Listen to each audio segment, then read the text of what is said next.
Brilliant run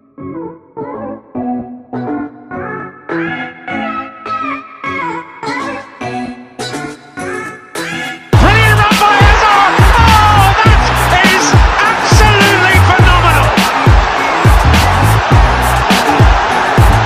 Wow! Best player in the Premier League.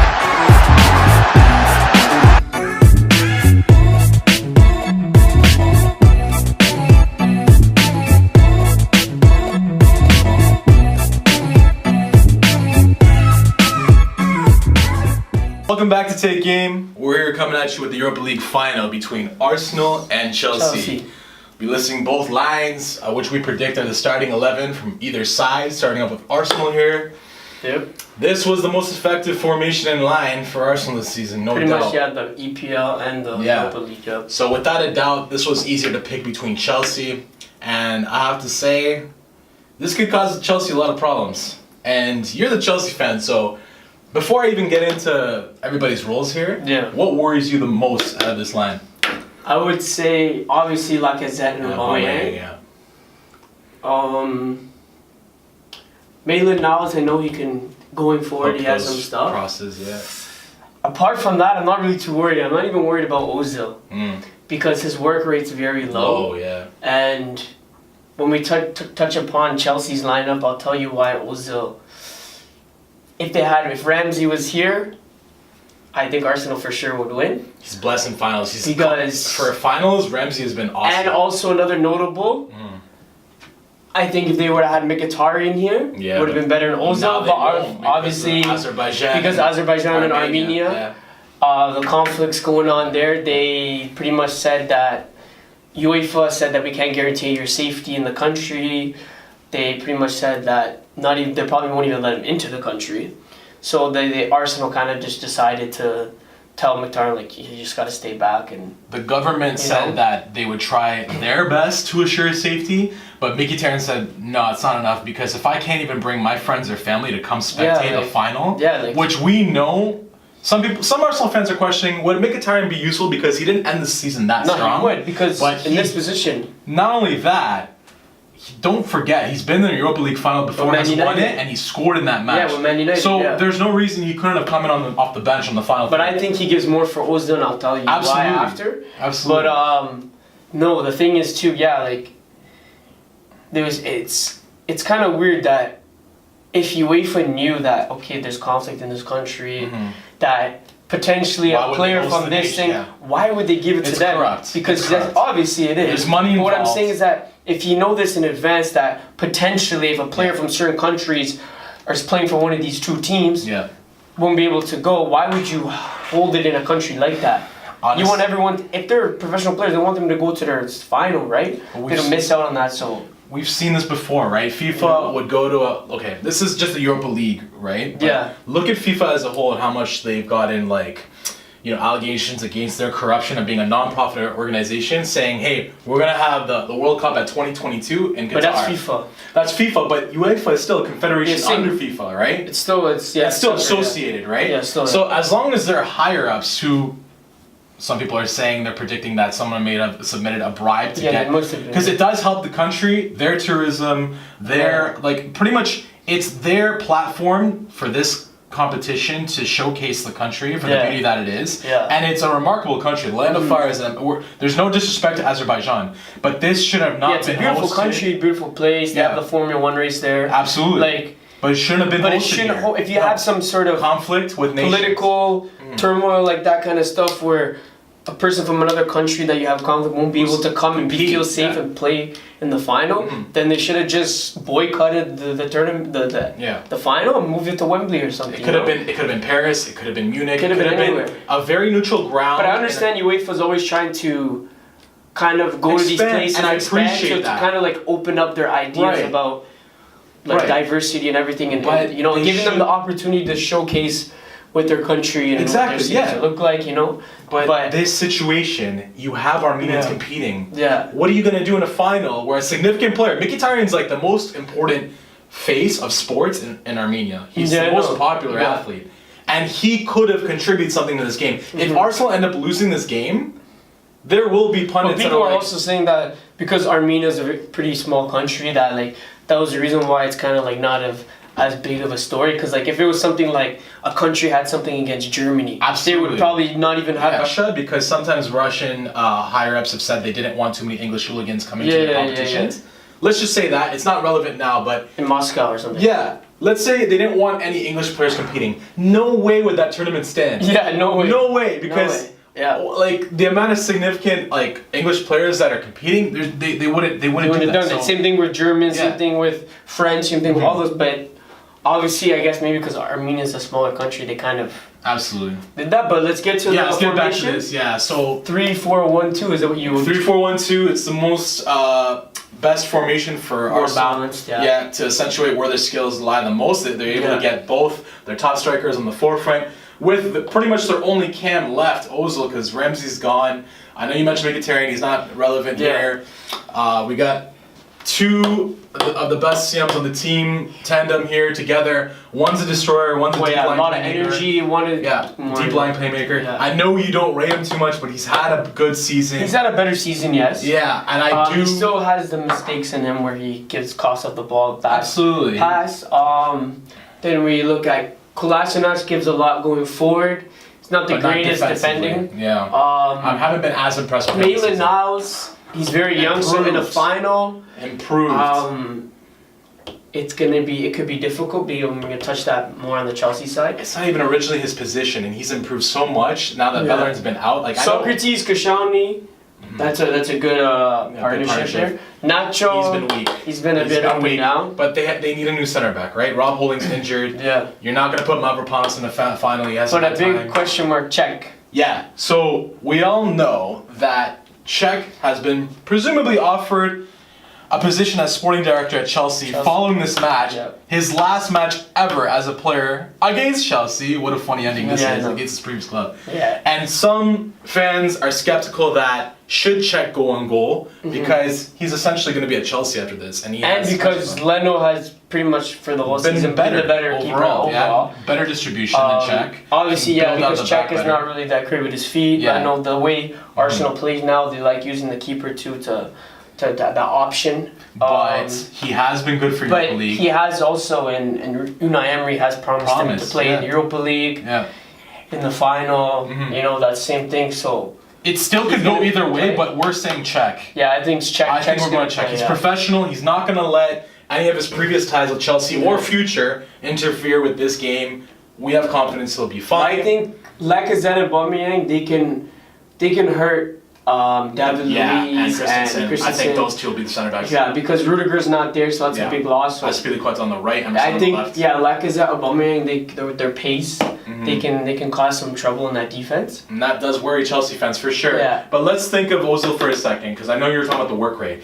If Jorginho slots in that CDM, which is most likely what's going to happen, are you not still worried, despite that Jorginho hasn't been the best pivot? No, because Ozil won't put pressure on him. Every time Chelsea has played bad this season, each team, they get their attacking mid or one of the strikers, mostly attacking mid. Put pressure on Jorginho. Not let him get the ball. Yeah. Because when Jorginho doesn't get the ball, that's the way they play. Everything's through Jorginho, right? So when they don't do that, Chelsea doesn't know what to do. Ozil not going to run and pressure Jorginho every single time. That's why I said a player like Ramsey would have been on Jorginho all the time. A player like Mkhitaryan would have been on Jorginho all the time. They would have been doing that. Ozil's not that kind of player. He kind of floats around. When they attack, he gets on the ball. But when defensively, he's not going to be running around trying to man-mark Jorginho. So that's what I'm saying. That right here is kind of a gray area, a weak area. We'll see what ends up happening. But I do agree with that point that Ozil needs to up his overall work rate on both sides. Like he's been obviously better in attack. He offers creativity. It's clear. A big part in the game because he's gonna have a lot of things to do. It's safe to say that he's gonna be on Giroud. He's gonna be on Pedro, and then Hazard. Yeah. But I'll touch that. Hazard will waft between this area. Why this side's gonna be hard for them. Okay. Well, we'll get into it then. Let's lay down the Chelsea lineup. I'll lay down the Chelsea lineup. Okay, now we're back with Chelsea's lineup for the Europa League final. 4-3-3. Obviously, Hazard and Pedro. Pedro because Hudson-Odoi is missing with a ruptured Achilles.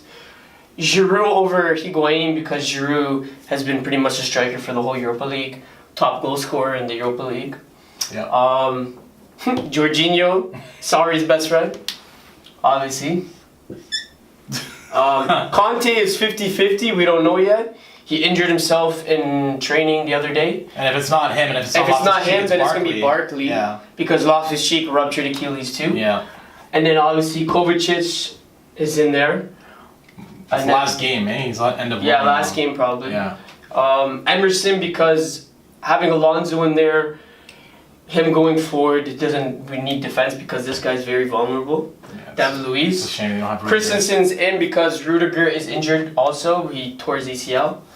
And then the main man, as most reliable defender. Most reliable. Yeah. And player manager Kepa.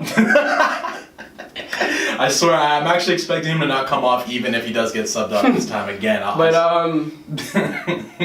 so yeah, what I was talking about before about Arsenal having a tough time was on the left side with Maitland-Niles and Socrates. Mm-hmm. Because Maitland-Niles likes going forward. Mm-hmm. He's not very experienced when it comes to finals, or his defensive understanding is not there yet because he's very young. Mm-hmm. Him having to have Hazard on that side, even though some Hazard likes coming in also, but Hazard on that side, Socrates is going to have to come out and help Maitland-Niles a lot. And he actually, and this is probably going to be his last game ever for Chelsea. That's what I think. So he's going to be Madrid, he's going to be trying to and maybe him too. And Pedro maybe too. Him, and maybe him if Sarri leaves. Yeah. But he wants more playing time. Anyways, that's a different topic. Yeah. So the way I truly think it will go is that I think it will be a pretty close game for pretty much the whole game. Yeah. I think if Chelsea had Loftus-Cheek, Rudiger, and Hudson-Odoi, I would tell you right now that they'd win the game for sure. Pretty good, yeah. They'd win the game for sure. Because the problem is Jorginho, he's the first link to everything. Mm-hmm. The only good thing is they have Ozil in there, where Ozil doesn't have the greatest work rate, and he won't get on Jorginho every single time. Mm. That's someone like Mkhitaryan, like we were saying, or Ramsey was not injured, that they would get on right away. And when Chelsea hasn't played well this season, it's when they have someone right on Jorginho, doesn't allow him to get on the ball, turn, look for the pass to start linking up the play.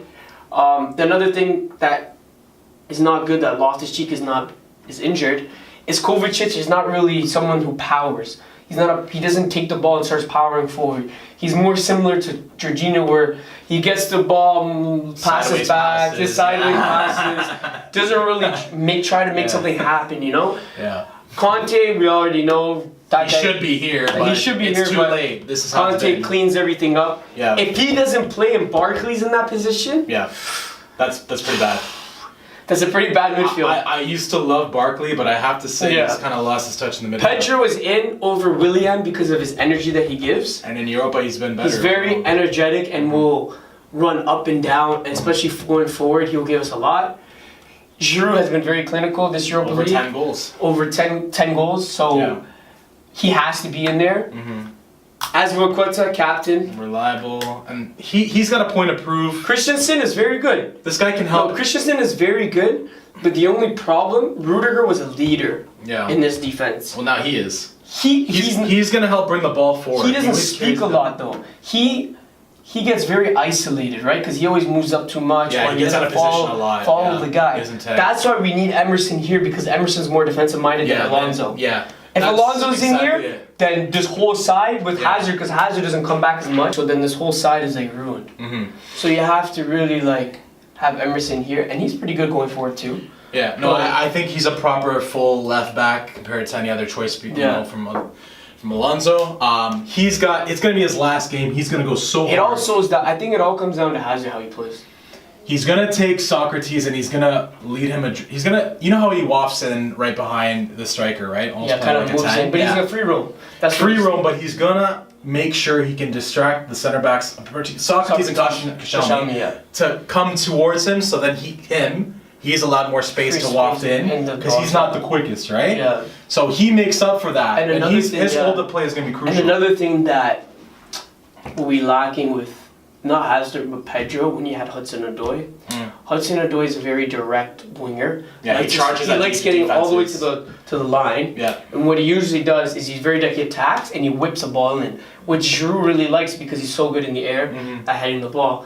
And Pedro not all the time likes to cross the ball. He likes cutting in and then shooting or doing that kind of play, right? So we need to find a balance of getting balls into Giroud so that he's able to do what he likes to do. But also a good thing about Giroud and Hazard playing together, he's a very good hold-up man. We can send it up to him, hold it up, give it to Hazard, play off Hazard. So yeah, but what are your predictions for the finals? I know I told you before, and I think I'm still going to stick with it because of the fact that Hudson-Odoi is not in the picture, Rudiger is not in the picture, Loftus-Cheek not in the picture, Higuain will be on the bench just in case they need to nick a goal.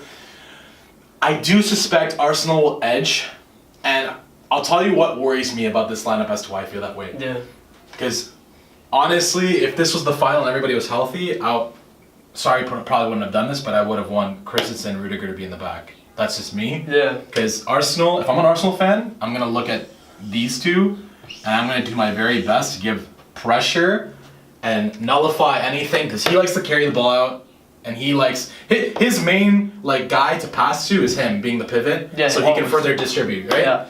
He might pass sideways and backwards, and he succumbs to pressure to the point where he does those moves that are not so. And he gives the ball away or passes it to a space where the players can players like Lacazette, Aubameyang could get onto that interception and attack quick on David Luiz or Christensen. And that's the concern, right? And catch him sleeping. He gets criticized for not offering so much building up going forward. And if you have fast guys like Aubameyang and Lacazette, the whole season, 0 assists, 0 goals. But they're in the Europa League. It just makes me wonder. I think he has 1 goal in the Premier League and maybe I think he has 0 assists in the Premier League. As a player that's supposed to facilitate everything in the whole game, he's everything runs through him. You would think that he would be able to distribute and get assists and everything. But the thing is all he does is sideways passing. Yeah. Nothing's going forward. Do that. He gets on the ball, and sometimes he don't even turn with the ball. He just passes it out backwards, or back to David Luiz, and it's very slow. It's not quick passing, boom and gone. Absolutely. It's very slow and kind of thing, and that's where Chelsea kind of gets stuck in their play, and then they don't create enough chances. But I still think if Conte's in there, Chelsea edges it just a little bit. Well, I should say only because what I said is about Ozil not marking him. Because you see how you're saying putting pressure? Yeah. That's Ozil that's going to be putting pressure on him. But is it just Ozil? Because yes, it is, because let's say David Luiz has the ball. Let's say, for example, David Luiz has the ball. That's Aubameyang or Lacazette. And then let's say he passes Christensen, that's Aubameyang, Lacazette pressing these two, right? For example, most of the time, depending on the scenario. But there's also 2 midfielders behind but they can't him. come too far because he comes really deep. Right? I could see Torreira coming close to Giroud and then having Koscielny in front of him, but Xhaka and Ozil, Xhaka has to watch out for other players, right? Because Conte has been very good getting the ball this season and actually moving forward with it. But if Ozil's not getting tight to him, and he's able to get the ball every single time easily, turn, look to pass forward, he's going to have an easy day. Yeah, he's going to have an easy day. The Chelsea team is going to work so well if but I think the reason why we're bringing this up is because it's between the battle between Jorginho and Ozil of where most of these opportunities will open up. And that's what's getting me. It's they're both guys that haven't done crazy statistically, but we can't predict who's going to win that battle between them two. Yeah. But all I can say is, despite that I think Arsenal edges it, I'm not saying Arsenal will win it in 90 minutes. I think it's going to tie 1-1 and it's going to go to overtime. I think a 2-1 win for 2-1 for Chelsea? For Chelsea, and I think it'll come down to the Jorginho Ozil kind of thing, letting too much time on the ball on him. And obviously Hazard, I think he's going to have a goal in the game. I think Giroud will get the game winner still. But I think either Lacazette or Aubameyang will get a goal in the game. But I still think we'll edge it just 2-1. That's what I was going to say though. I thought that in regulation, I think Lacazette will score, and then in overtime Aubameyang. That's my prediction. Let's see what happens. If you guys have a prediction you want to post, leave it down in the comment section below. If you like this video, smash that like button, do subscribe and keep posted for the Champions League video coming in. If you haven't followed us on Instagram, tkeem_TV, follow us. Thanks for watching.